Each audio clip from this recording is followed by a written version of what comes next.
Salut. Du coup, on se retrouve pour une nouvelle vidéo spéciale Halloween. On va chacun à notre tour raconter une histoire. Et à la fin, nous allons choisir une histoire tous ensemble et on va la raconter à tour de rôle. Donc, je tiens à préciser tout de suite, nous ne sommes pas des conteurs. Nous n'avons pas l'habitude de conter des creepypastas ou des histoires horrifiques. Donc, veuillez nous excuser si des mots sautent ou s'il y a des problèmes d'élocution. Nous avons essayé de faire en sorte que ce soit le plus clair et compréhensible possible. J'espère que la vidéo vous plaira. Une petite chose, à la fin de la vidéo, je mettrai le titre de quelques films d'horreur à regarder pour se faire peur. Des films qui m'ont marqué.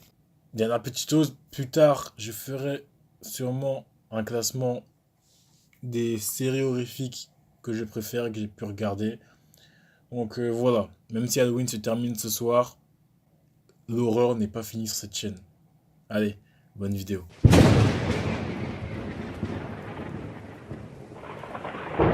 Bonjour tout le monde, bonsoir à tous. On se retrouve pour une vidéo spéciale Halloween. Au moment où vous regardez cette vidéo, on est 31 octobre. Du coup, on va chacun notre tour raconter des histoires. On va essayer de se mettre dans l'ambiance. On va essayer de pas trop rire car on se connaît, hein. La team lobby, c'est un peu la team... La team décollade. bullshit. Du coup, là, on va y aller doucement. Je vais d'abord... La team lobby et la team frayeur, bon bah... Il manque une Christian, clip, hein. il manque Christian. Waouh. Donc je vais d'abord vous raconter une histoire que j'ai déjà racontée sur ma chaîne. Voilà. Une creepypasta que j'ai écrite, enfin que j'ai réécrite en me basant sur une histoire déjà existante. Donc, le titre c'est Ibitsu Lolita. Je vous présente le récit. Alors je sortais des poubelles, comme chaque vendredi soir. Je les dépose dans une petite ruelle à quelques pas de mon appartement.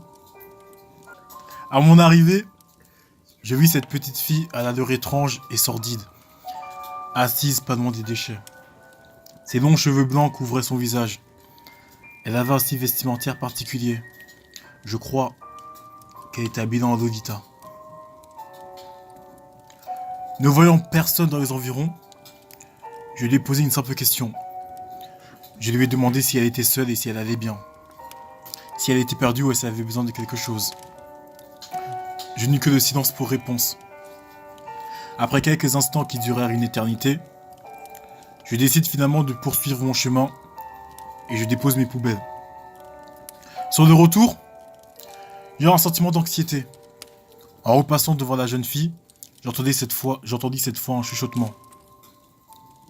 Je me suis retourné pour lui demander « Qu'as-tu dit ?» Encore une fois, le silence. « Dis-moi, est-ce que tu vas bien ?»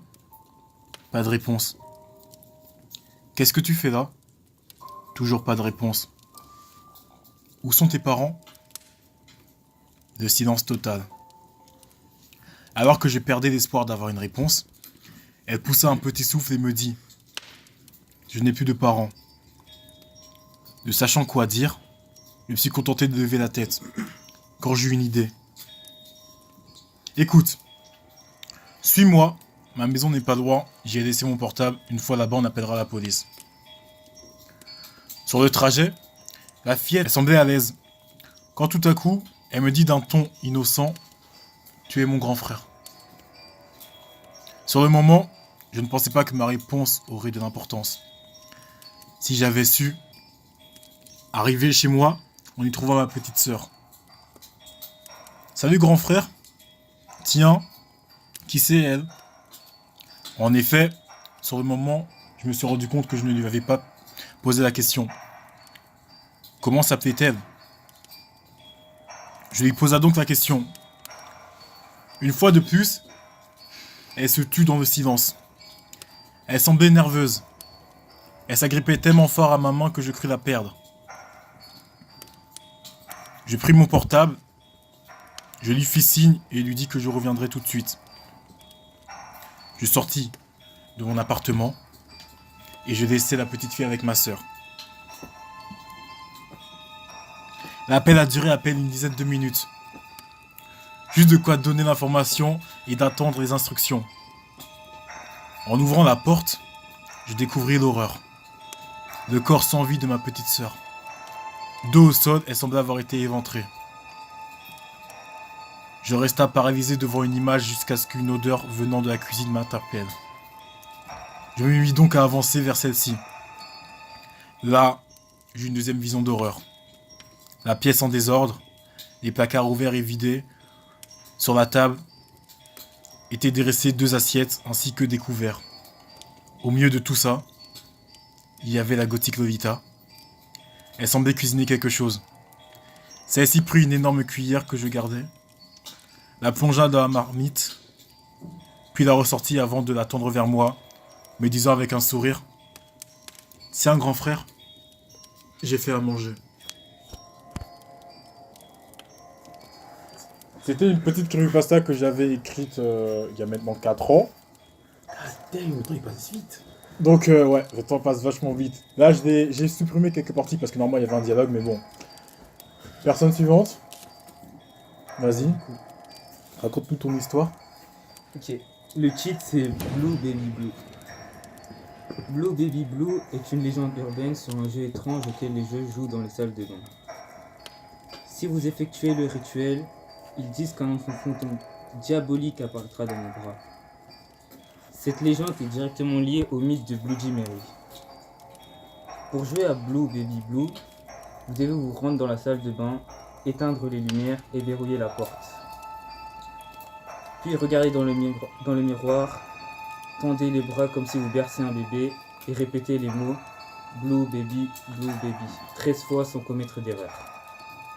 Si vous le faites correctement, vous sentirez soudainement le poids d'un bébé invisible dans vos bras. Le bébé deviendra de plus en plus lourd à mesure qu'il grandira. Vous le sentirez vous gratter les bras. Avant qu'il ne devienne trop lourd, vous devez rapidement le prendre et le jeter dans les toilettes et sortir de la salle de bain. Si vous ne le faites pas assez vite, une femme hideuse apparaîtra dans le miroir et criera « Rends-moi mon bébé ». Et criera assez fort pour casser le verre. Si vous tenez toujours le bébé, elle vous tuera. Certaines personnes croient que la femme en question est Bloody Mary et qu'elle a assassiné son propre enfant quand elle a brisé un miroir et a utilisé un morceau de verre brisé pour le poignarder à mort. Selon la légende, un groupe de filles a découvert l'histoire et a donc décidé de l'essayer. Ils ne croyaient pas que cela fonctionnerait, alors ils ont envoyé leur amie Laura dans la salle de bain toute seule. Elle éteignit les lumières et ferma la porte derrière elle. Laura tendit les bras et commença à chanter la phrase « Blue Baby Blue » 13 fois. Tout d'un coup, un bébé est apparu dans ses bras et commença à la gratter. Laura, effrayée et ne savait pas quoi faire, elle voulait laisser tomber et courir, mais elle avait peur de ce qui pouvait arriver. Du coup, elle se tenait juste là, tenant le bébé invisible alors qu'il devenait de plus en plus lourd. Soudain, elle aperçut quelque chose d'horrible dans le miroir de la salle de bain et cria de terreur. Quand les amis de Laura l'entendirent crier, ils tentèrent d'ouvrir la porte, mais celle-ci était fermée.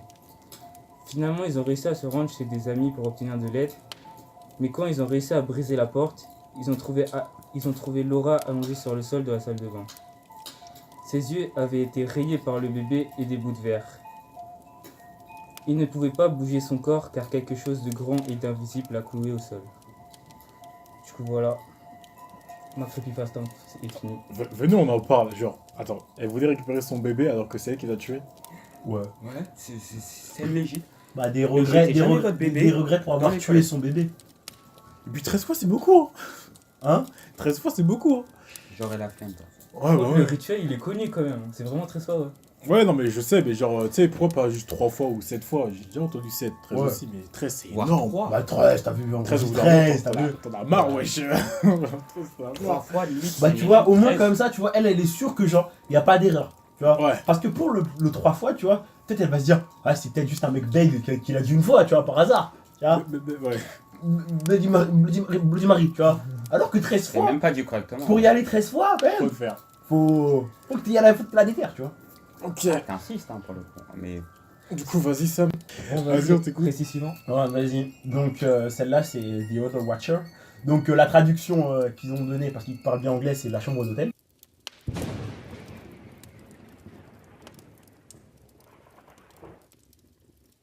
Un homme vint dans une chambre d'hôtel et prit une chambre à l'accueil. La femme lui donna la clé et lui dit qu'en face de sa chambre, il y avait une porte sans numéro, verrouillée, et dont l'entrée était interdite. Elle expliqua que c'était une salle qui servait de placard. Elle lui rappela cette consigne plusieurs fois avant de le laisser monter. Il suivit les instructions de l'hôtelière en allant droit à sa chambre et directement bondit dans son lit. Il était vraiment épuisé. Cependant, l'insistance de la femme piqua sa curiosité. Et la nuit suivante, il tenta d'y entrer. Évidemment, c'était bel et bien verrouillé. Il s'agenouilla pour regarder dans le trou de la serrure. De l'air frais en sortit, lui glaçant l'œil. Ce qu'il vit, c'était une autre chambre d'hôtel, similaire à la sienne. Et il vit une femme dans un coin. Une femme avec une peau très pâle, qui était appuyée contre le mur. Sa tête aussi était appuyée contre le mur. L'homme resta confus un moment. Une célébrité peut-être. La fille de l'hôtelière aussi, c'est possible. Fou de curiosité, il allait carrément frapper à la porte quand il se ravisa. Non, ça ne servira à rien de les déranger. Alors qu'il regardait toujours, la femme tourna soudainement la tête dans sa direction. Il sursauta en arrière, priant pour qu'elle ne l'ait pas remarqué en train de l'espionner. Il recula et retourna dans sa chambre. Le jour suivant, il retourna à la porte et regarda dans le trou de la serrure une nouvelle fois. Cette fois, tout ce qu'il vit était du rouge. Il ne vit rien d'autre qu'une couleur rouge, immobile. La femme avait sans doute compris qu'il l'espionnait et avait probablement bouché le trou avec quelque chose de rouge. Il se sentit embarrassé pour la femme et espérait qu'elle ne se plaigne pas à l'hôtelière. Il décida d'aller voir cette dernière pour l'information. Après un interrogatoire sympathique et la promesse que l'information ne serait pas divulguée ailleurs, elle lui expliqua finalement. Eh bien, il y a eu longtemps, un homme tua son épouse dans cette chambre. Alors qu'on pensait que même de nos jours, les gens se sentiraient mal en étant là-dedans. Mais maintenant qu'on y pensait, cette femme était un peu étrange. Elles étaient tout pâles, blanches, sauf pour les yeux, qui étaient complètement rouges. Voilà. Voilà. Le mec, il doit raconter une histoire d'horreur Travaillez juste vos derrière. familles. J'ai fini la fin. J'ai fini la fin. J'ai fini la fin, bah oui. J'ai fini la fin. J'ai fini la fin, n'est-ce J'ai pas? fini la fin. Je suis arrivé au bout de mon histoire. D'accord. Il y a des questions, je trouve que c'était plutôt clair. Ouais, non, mais ouais, il y a. Ouais, non. J'étais tellement concentré dans la mienne, tu vois, que j'ai pas Ok. À toi, prochaine histoire. Meilleur pour la fin, on te met pas la pression, t'inquiète. Athènes. Du tout. Bah, je tiens à dire quand même que cette creepypasta, je la découvre en même temps que vous. Ok. L'honnêteté. L'honnêteté totale. Et c'est quoi le titre? Le sommeil. Peut-être que vous la connaissez déjà ou pas. Au revoir. Vas-y. Une nuit sombre, en rentrant du travail, j'étais fatigué et exténué. Je voyais flou. Le soleil se couchait. Je rentrais chez moi, me dirigeais vers ma chambre aussitôt. Je montais mes marches qui grinçaient. Inexorablement, j'ouvris la porte de ma chambre. Je m'endormis sur mon grabat de matelas, doux et soyeux. Vous pouvez presque m'y enfoncer tellement il était moelleux. J'éteignis la lumière. Je me laissais guider dans une ambiance pesante et à la fois troublante. Après quelques minutes, je sombrais dans un profond sommeil. Je me mis à rêver de 2 citrouilles attachées, chacune à un palier de bois usagé dans un champ de blé fin et avachi. Je le trouvais si inexpressif que j'ai décidé de prendre un morceau de bois pointu, assez amoché, qui était posé sur de la boue flasque qui recouvrait des os. Toujours inexpressif, je creusais donc la bouche. Pour finir, je plantais le morceau de bois au centre pour faire le nez, et je ramassais un deuxième pour faire le nez de la seconde citrouille. D'un seul coup, je me sentais comme heureux du résultat. La brume commençait à recouvrir l'intégralité de mon corps et je vis du coin de l'œil les citrouilles que j'avais travaillées qui souriaient jusqu'aux yeux et qui commençaient à sécher. Quelques instants plus tard, je me réveillais debout à l'intérieur de mon garage, face à 2 personnes assises dans le coin, ligotées, mutilées, les yeux percés, la bouche creusée, vide de leurs dents et les yeux éclatés, formant un énorme trou au milieu de leur visage. Dans ma main tremblotante, 2 morceaux de bois pointus et assez amochés. C'était glauque. C'est un somnambule Ouais, c'est un somnambule qui aime les citrouilles. et qui se rend pas compte de ce qu'il fait. C'est peut-être les citrouilles qui lui ont fait du sale. C'est possible. Qui lui ont fait faire du sale. Ah bah... Du coup, dégouliné de sang. dans une histoire tous ensemble, je voulais envoyer. Ouais. Tous ensemble, tous ensemble. Ouais. Je sens des gens venir qui vont dire t'as encore un truc avec petite fille, mais Les petites filles, c'est ce qui fait le plus peur, ok? Les petites filles, c'est l'avenir. Voilà pourquoi il a dit qu'il veut pas faire d'enfant. On est tous ensemble. J'étais une enfant heureuse qui vivait une vie heureuse avec une sœur et une mère heureuse. Le seul point qui me dérangeait était cette fille dans ma classe. Quand je repensais à elle, ou plutôt à cette chose, j'en ai des frissons et je n'arrive plus à dormir la nuit. Je n'avais jamais entendu une seule phrase sortir de sa bouche. Quand j'arrivais dans la classe, elle était toujours là, assise, toute seule au fond de ce bureau, tout sale, rempli d'écritures malsaines. Comme meurt, ou encore, le diable viendra cette nuit chez toi. Et une chaise horriblement bancale. Personne ne faisait attention à elle, pas même le professeur, ce qui me surprit grandement. Personne ne connaissait ni son nom, ni qui elle était. Sa peau était tellement blanche que l'on pouvait percevoir certaines de ses veines. Ses cheveux noirs tressés et ses cernes lui donnaient le visage de la petite fille possédée dans les films d'horreur. Sa robe noire lui descendait jusqu'aux genoux et ses chaussures, elle n'en avait À pas. midi, j'allais manger à la cantine avec mes amis. Quand elle passa à côté de moi et murmura: Tu verras, nous rigolerons beaucoup, toi et moi. Je ne sus pas si ce message m'était adressé et je m'en souciais pas. Mais j'étais étonné car je ne l'avais jamais entendu parler. Nous étions un samedi après-midi. Je faisais mes devoirs quand j'entendis frapper 3 coups à la porte d'entrée. J'ouvris et laissa aussitôt échapper un petit cri de terreur. C'était cette fille bizarre. Bonjour, qui es-tu? Aucune réponse, mis à part un petit sourire mesquin se dessinant sur ses lèvres. Tu es dans ma classe, non? Toujours ce sourire qui s'agrandissait au fil des secondes et qui me faisait terriblement peur. Je finis par perdre mon sang-froid et lui claqua la porte au nez avant de retourner dans ma chambre, terrifié. Je découvris sur un bout de papier sur lequel elle avait écrit un numéro de téléphone contenant uniquement les chiffres 0 et 6. Je commençais à trembler de peur, sachant très bien que ce numéro, c'était la fille qui m'avait laissé ici. Mais pourquoi? Et comment avait-elle fait? Je prévins ma sœur en lui montrant le numéro de téléphone et en lui racontant tout. On a toqué? Demanda-t-elle avec un air surpris. Oui. Tu n'as rien entendu? Eh ben non. Sa réponse me faisait froid dans le dos. Elle était pourtant dans une pièce si proche de la porte d'entrée. Appelons ce numéro, dit-elle. Surtout pas! Ici, c'était un numéro hanté. C'est pas possible, voyons. Ces numéros hantés, tout ça, ça n'existe pas. Après avoir réussi à trouver le bon argument pour me convaincre d'appeler, j'effectua le numéro marqué sur le bout de papier, les doigts tremblants. Chut! Ça appelle, murmura ma sœur, un peu effrayée elle aussi. À ce moment même, une voix sinistre prononça les mots « Game over » et la répéta sans cesse. En même temps, des pleurs de bébé et des bruits de pas se firent entendre dans toute la pièce. Nous avions beau raccrocher, ça n'en finissait pas. Nous étions pétrifiés. Soudain, notre mère arriva en marchant bizarrement et s'arrêta à la porte. Un long couteau à la main, et en nous observant, commença à se mutiler. Encore et encore, jusqu'à s'arracher les cheveux, se crever les yeux, se couper les doigts en criant « Non! Arrête! Ne fais pas ça, je t'en supplie !» Et quand elle ne parlait pas, elle criait. Le choc et le dégoût s'installaient sur nos visages d'enfants, pendant que la fameuse phrase de l'autre jour se répéta dans ma tête. « Tu verras, nous rigolerons beaucoup, toi et moi. » Tout semblait plus clair maintenant. C'était cette fille en noir. D'un coup, je sursauta dans mon lit. C'est donc qu'un rêve. Je regardais mes mains en constatant qu'elles étaient plus blanches que d'habitude. La maison était vide, mais ce n'est pas ma maison. Je me rendis le plus vite possible à l'école dans l'espoir de retrouver cette fillette. Mais sur le chemin, je vis une personne me ressemblant étrangement. Je m'approcha d'elle et me rendis compte que c'était moi. Mais cette personne, enfin moi, me souriait d'un air mesquin, comme la fille. Elle passa à travers mon corps pour s'en aller au loin. Aussitôt, je me rendis compte que je n'existais plus. J'étais devenu la petite fille en noir. Ok les gens, donc ça c'était la petite fille en noir. J'ai beau avoir lu l'histoire, j'ai pas tout compris. Ah si, en fait elle est morte. En fait, la petite fille, tu vois, Elle a pris sa place. elle n'existe pas et donc elle a pris sa place en fait. Enfin, entre guillemets, c'est un fantôme mais qui a pris sa place.